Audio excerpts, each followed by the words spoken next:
Good morning students. इसके पहले वाले वीडियो में हम आपको बताए थे इसके पहले वाले वीडियो में आपको बताया गया था। कोलराउंस नियम के बारे में तो पहले बताए थे। हालेट संचायक सेल के बारे में बताए थे। फिर इलेक्ट्रोड विभव के बारे में बताए थे। फिर आपको बताया गया था कोरोशन यानी संक्षारण के बारे में। आज हम आपको इस वीडियो में बहुत इंपॉर्टेंट टॉपिक्स जिसका नाम है फ्यूल सेल, ईंधन सेल। फ्यूल सेल का हिंदी में बोलते हैं ईंधन सेल। तो ईंधन सेल के बारे में आज बताएंगे जो काफी इंपॉर्टेंट माना जाता है। किसको कहते हैं ईंधन सेल? तो ईंधन का मतलब है जिससे दहन हो। अब दहन होकर ऊर्जा प्राप्त करता है। जैसे कोयला को भी जलाते हैं तो ऊष्मा प्राप्त होता है। पेट्रोलियम को भी जलाते हैं तो दहन के फलस्वरूप उस ऊर्जा प्राप्त होता है। तो करने का अर्थ है फ्यूल सेल यानी ईंधन सेल, यानी वो वैसा सेल या वैसा यंत्र जिसमें ईंधन के दहन के पश्चात प्राप्त ऊर्जा, ईंधन के दहन के पश्चात प्राप्त ऊर्जा से विद्युतीय ऊर्जा में परिवर्तित करने की प्रक्रिया को ईंधन सेल कहते हैं। देखिएगा, वैसा यंत्र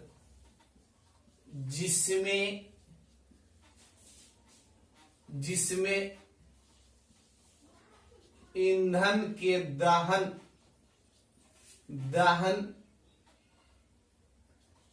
के पश्चात प्राप्त ऊर्जा को विद्युत ऊर्जा में परिवर्तन करने की प्रक्रिया को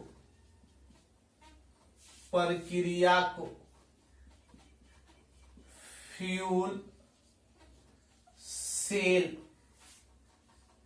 कहते हैं। मतलब बताया गया कि वो वैसा यंत्र जिसमें ईंधन के दहन के पश्चात जब ईंधन को जलाया जाता है तो उसके पश्चात यानी उसके बाद जो प्राप्त ऊर्जा होता है, उसके बाद जो प्राप्त ऊर्जा को विद्युत ऊर्जा में परिवर्तन करने की प्रक्रिया, विद्युत ऊर्जा में परिवर्तन करने की प्रक्रिया को फ्यूल सेल, जिसको हम ईंधन सेल भी कहते हैं, फ्यूल सेल यानी ईंधन सेल भी कहा जाता है। तो कोई भी विद्यार्थी अगर आपसे पूछेगा कि ईंधन सेल के बारे में बताइए, तो वैसा यंत्र जिसमें ईंधन के दहन के पश्चात जो ऊर्जा प्राप्त होगा उसको विद्युत ऊर्जा में परिवर्तन करने की प्रक्रिया क्या कहलाएगा? ईंधन सेल कहलाएगा। तो देखिएगा, इसके लिए इस सेल का निर्माण करने के लिए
मतलब करने का अर्थ है कि कार्बन का इलेक्ट्रोड है, कार्बन का इलेक्ट्रोड, कार्बन के 2 इलेक्ट्रोड को लिया जाता है।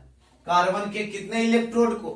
2 इलेक्ट्रोड को लिया जाता है जो छिद्र युक्त होता है। तो यहां पर डैश देके लिख देंगे कार्बन के छिद्र युक्त, कार्बन के छिद्रदार, छिद्र युक्त इलेक्ट्रोड। इसको भी इधर लिख देंगे कार्बन के छिद्र युक्त इलेक्ट्रोड। फिर इसमें H2 गैस, तो इसमें O2 गैस, H2 गैस और O2 गैस यहां से तार के द्वारा विद्युत धारा को प्रवाहित करेंगे तो ये माइनस हो जाएगा एनोड और ये प्लस हो जाएगा कैथोड, यानी करने का अर्थ। उसके बाद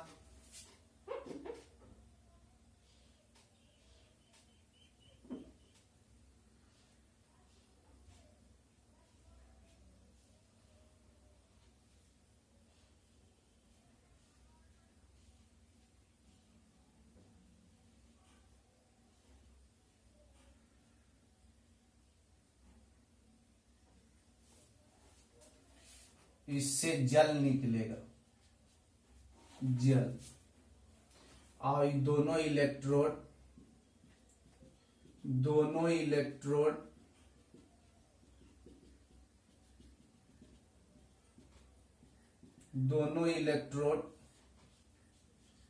KOH वैद्युत अपघट,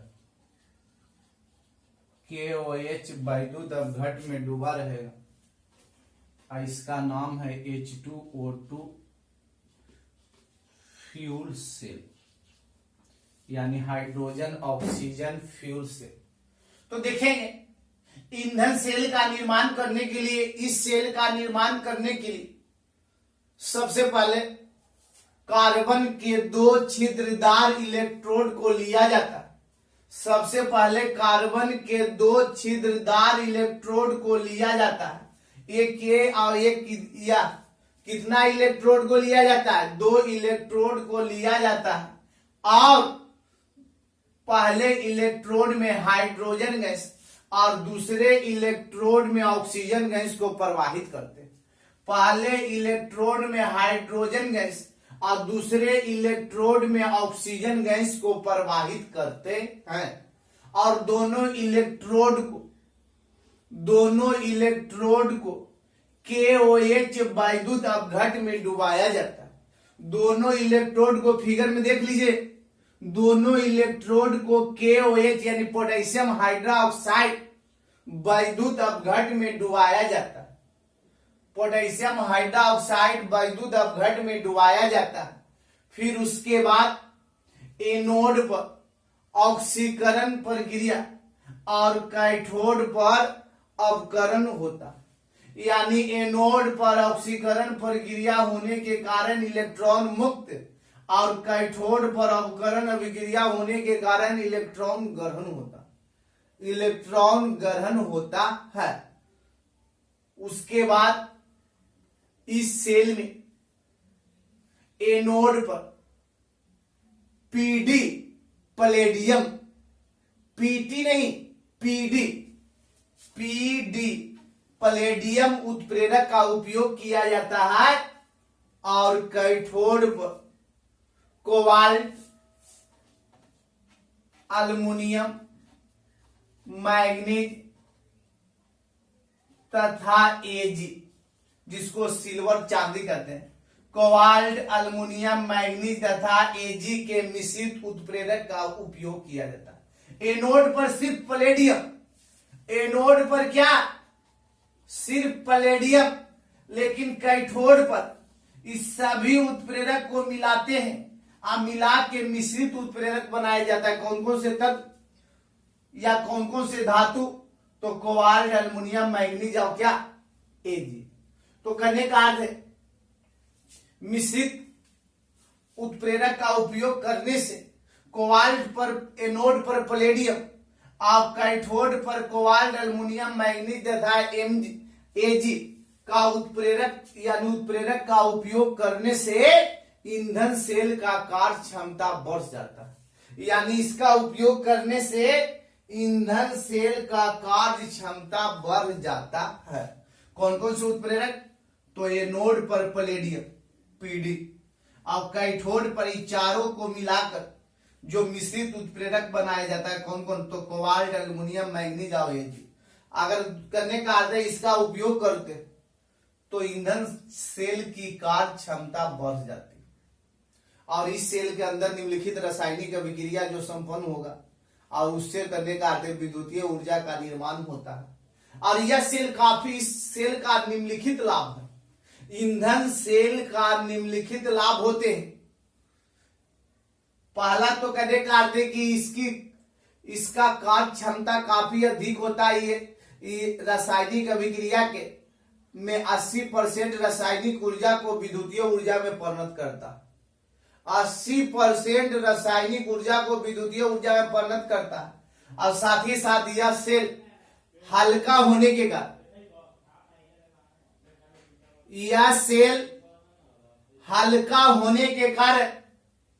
हल्का होने के कारण इसका उपयोग अंतरिक्ष यानों में किया जाता है। साथ ही साथ यह ईंधन सेल पर्यावरण को प्रदूषित नहीं करता।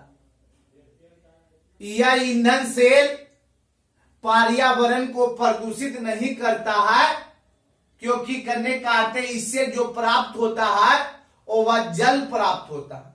अब H2 और O2 आपस में संयोग करेगा तो जल प्राप्त होगा। तो जो जल प्राप्त होता है उसको अंतरिक्ष यात्री पीने के रूप में उपयोग करते हैं। तो करने का अर्थ है यह सेल हल्का होता है जिसका उपयोग अंतरिक्ष यानों में किया जाता है। यह 80% रासायनिक ऊर्जा को विद्युतीय ऊर्जा में परिणत करता है। साथ ही साथ इससे जो प्राप्त प्रतिफल होता है जो जल होता है और करने का अर्थ है जिसका उपयोग अंतरिक्ष यात्री पीने के रूप में करते हैं। साथ ही साथ यह सेल पर्यावरण को प्रदूषित नहीं करता। यह सेल पर्यावरण को प्रदूषित नहीं करता। तो अगर कोई विद्यार्थी अगर आपसे पूछे कि बताओ ईंधन सेल के बारे में, तो वैसा यंत्र जिससे ईंधन के दहन के पश्चात जो प्राप्त ऊर्जा को विद्युतीय ऊर्जा में परिवर्तन करने की प्रक्रिया को फ्यूल सेल कहते हैं। और फ्यूल सेल का निर्माण करने के लिए सबसे पहले कार्बन के 2 छिद्र युक्त इलेक्ट्रोड को लिया जाता है और उसमें पहला इलेक्ट्रोड में हाइड्रोजन गैस और दूसरा में ऑक्सीजन गैस को भरा जाता है। पहला में हाइड्रोजन गैस को प्रवाहित किया जाता है और दूसरा में ऑक्सीजन गैस को प्रवाहित किया जाता है और दोनों इलेक्ट्रोड को पोटेशियम हाइड्रोक्साइड के वैद्युत अपघट में डुबाया जाता है। फिर उसके बाद करने का अर्थ है कि दोनों को KOH वैद्युत अपघट में डुबाते हैं और एनोड पर ऑक्सीकरण होता है और कैथोड पर अपकरण प्रक्रिया होता है। साथ ही साथ एनोड पर PD यानी पैलेडियम और कैथोड पर कोबाल्ट, एल्युमिनियम, मैग्नीज तथा Ag के मिश्रित उत्प्रेरक का उपयोग करते हैं और करने का अर्थ है जिससे ईंधन सेल का कार्य क्षमता बढ़ जाता है। ईंधन सेल का कार्य क्षमता बढ़ जाता है और करने का अर्थ है इस सेल के अंदर निम्नलिखित रासायनिक अभिक्रिया होता है। तो इसके बाद हम आपको इस ईंधन सेल के विवरण के बारे में लिखा देते हैं। बहुत इंपॉर्टेंट है, परीक्षा में बार बार पूछता है, इसको जरूर देख लीजिएगा। तो देखिएगा ईंधन सेल जिसको कहते हैं फ्यूल सेल, जो काफी इंपॉर्टेंट माना गया है। तो देखिएगा, विवरण करने के लिए या निर्माण करने की विधि, निर्माण करने की विधि, निर्माण करने की विधि में इस सेल का निर्माण करने के लिए इस सेल में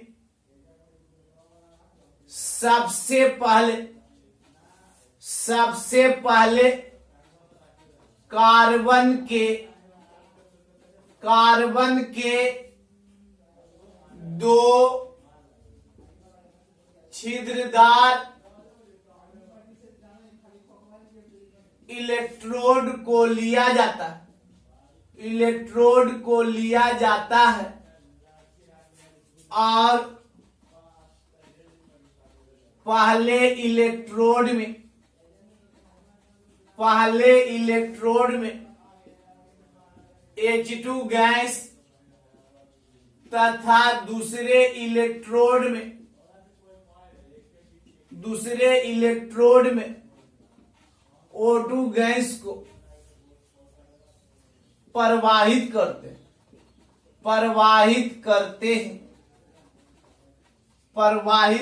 हैं और दोनों इलेक्ट्रोड को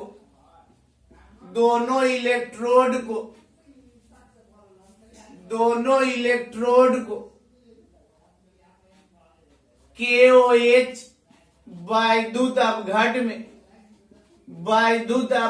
में डुबाया जाता है और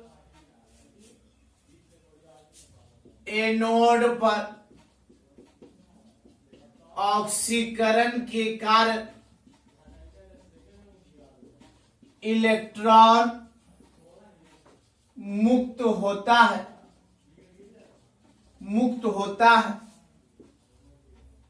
कैथोड पर अवकरण के कारण इलेक्ट्रॉन ग्रहण होता। एनोड पर पीडी उत्प्रेरक तथा कैथोड पर कोबाल्ट, अल्युमिनियम, मैग्नीज तथा Ag के मिश्रित उत्प्रेरक का उपयोग करने से ईंधन सेल की कार्य क्षमता बढ़ जाता है और इस सेल के अंदर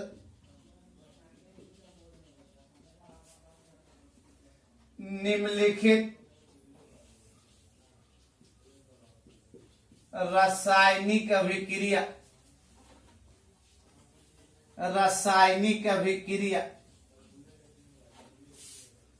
संपन्न होता। मतलब करने का अर्थ, निर्माण करने के लिए इस सेल में सबसे पहले कार्बन के दो छिद्रदार इलेक्ट्रोड को लिया जाता है और पहले इलेक्ट्रोड में H2 गैस तथा दूसरे इलेक्ट्रोड में O2 गैस को प्रवाहित करते हैं और दोनों इलेक्ट्रोड को KOH वैद्युत अपघट में डुबाया जाता है और एनोड पर ऑक्सीकरण के कारण इलेक्ट्रॉन मुक्त होता है और कैथोड पर अपकरण के कारण इलेक्ट्रॉन ग्रहण होता है और एनोड पर पीडी उत्प्रेरक तथा कैथोड पर कोबाल्ट, अल्युमिनियम, मैग्नीज तथा अल्युमिनियम के मिश्रित उत्प्रेरक का उपयोग करने से ईंधन सेल का कार्य क्षमता बढ़ जाता है और इस सेल के अंदर निम्नलिखित रासायनिक अभिक्रिया होता है। तो पहला अभिक्रिया होता है एनोड पर। पहला किस पर? एनोड पर। पहला आपको एनोड पर होगा 2H2 plus 2H2 plus 2H2 plus 4OH minus arrow का निशान 4OH माइनस आयरो का निशान 4H2O। उसी तरह से कैथोड पर O2 plus O2 plus 2H2O आयरो का निशान 2H2O प्लस 4 इलेक्ट्रॉन आयरो का निशान 4OH माइनस। तो देखिएगा, तो कने काटे नोट पर 2H2 plus 4OH minus arrow का निशान 4H2O। उसी तरह से कैथोड पर O2 यानी oxygen gas plus 2H2O plus 4 electron arrow का निशान 4OH माइनस। तो जब एनोड पर और कैथोड पर दोनों अभिक्रिया होता है तो करने का अर्थ है कि जब दोनों अभिक्रिया को पूर्ण रूप से लिखते हैं तो उसको नेट अभिक्रिया या सेल अभिक्रिया कहते हैं। तो नेट अभिक्रिया देखे डैश यानी 4H2O में से 2H2O चल गया, इससे 4 कट गया तो करने का अर्थ है तो 4H2O कट गया तो बचेगा 2H2 प्लस O2 आयरो का निशान 2H2O। यही आपका नेट अभिक्रिया होगा 2H2 प्लस O2 आयरो का निशान 2H2O। तो करने का अर्थ है कि आप ईंधन सेल के बारे में जानिए, एनोड पर अभिक्रिया होता है उसके बारे में भी बताया गया कि 2H2 plus 4OH minus arrow का निशान 4H2O। अब कैथोड पर O2 plus 2H2O plus 4 electron arrow का निशान 4OH माइनस। और दोनों को जब करने का अर्थ बराबर करके लिखे तो नेट अभिक्रिया में आया 2H2 प्लस O2 आयरो का निशान 2H2। तो ये ईंधन सेल के बारे में हम आपको बताया कि ईंधन सेल क्या है, उसके फिगर के बारे में बताया गया, उसके विवरण के बारे में बताया गया और उसके सेल में संपन्न रासायनिक अभिक्रिया के बारे में भी बताया गया। अब इसके बाद आपको बताया जा रहा है ईंधन सेल का लाभ। ईंधन सेल का लाभ लिखेंगे, स्टार देंगे ईंधन सेल का लाभ। तो ईंधन सेल का लाभ निम्नलिखित होते हैं। पहला, इस सेल की कार्य क्षमता अधिक होता है लगभग 80% रासायनिक ऊर्जा को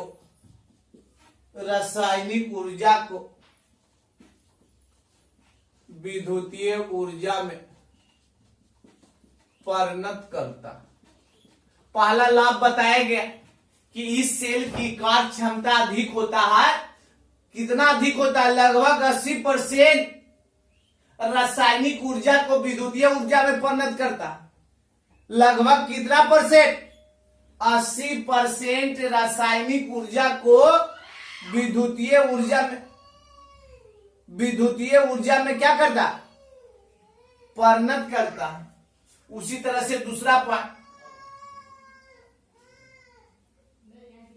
यह सेल काफी हल्का होने के कारण इसका उपयोग अंतरिक्ष यानों में किया जाता। यानों में किया जाता है। यह सेल काफी हल्का होने के कारण इसका उपयोग किसमें किया जाता है? अंतरिक्ष यानों में किया जाता है। आज से जान जाइए कि ईंधन सेल का उपयोग अंतरिक्ष यानों में किया जाता है। हल्का होने के कारण इस सेल का उपयोग अंतरिक्ष यानों में किया जाता है। तीसरा पॉइंट, यह सेल पर्यावरण को प्रदूषित नहीं करता है, क्योंकि प्रतिफल के रूप में जल का निर्माण होता है और इस जल को अंतरिक्ष यात्री पीने के रूप में उपयोग करते हैं। तो देखिए, ईंधन सेल के निम्नलिखित 3 लाभ होते हैं जो महत्वपूर्ण माना गया है। पहला है कि इस सेल की कार्य क्षमता अधिक होती है। कितना कार्य क्षमता अधिक होता है? तो लगभग 80% रासायनिक ऊर्जा को विद्युतीय ऊर्जा में परिणत करता है। उसी के साथ दूसरा बताया गया कि यह सेल काफी हल्के होते हैं। अब काफी हल्के होने के कारण इसका उपयोग अंतरिक्ष यानों में किया जाता है। यानी हल्के होने के कारण इसका उपयोग किसमें किया जाता है? अंतरिक्ष यानों में किया जाता है। और तीसरा पॉइंट बताया गया कि यह सेल पर्यावरण को प्रदूषित नहीं करता है। काहे नहीं करता है? तो प्रतिफल के रूप में जल का निर्माण हुआ और उस जल को अंतरिक्ष यात्री पीने के रूप में कार्य करते हैं। तो यह ईंधन सेल के बारे में आज आपको पूर्ण रूप से बताया गया। पहला ईंधन सेल क्या है उसके बारे में बताया गया। दूसरा ईंधन सेल के फिगर के बारे में, हाइड्रोजन ऑक्सीजन ईंधन सेल के बारे में बताया गया। और करने का तो उसका निर्माण कैसे करते हैं, उसमें करने का संपन्न रासायनिक अभिक्रिया के बारे में बताया गया।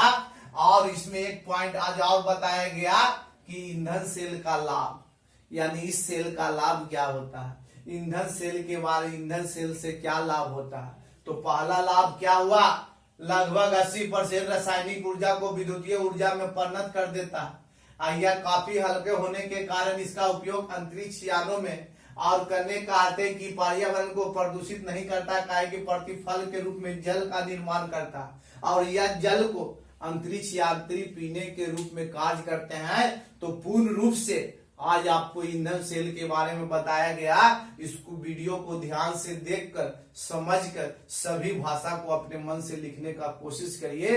फिर हम आपसे मिलते हैं अगले वीडियो के साथ।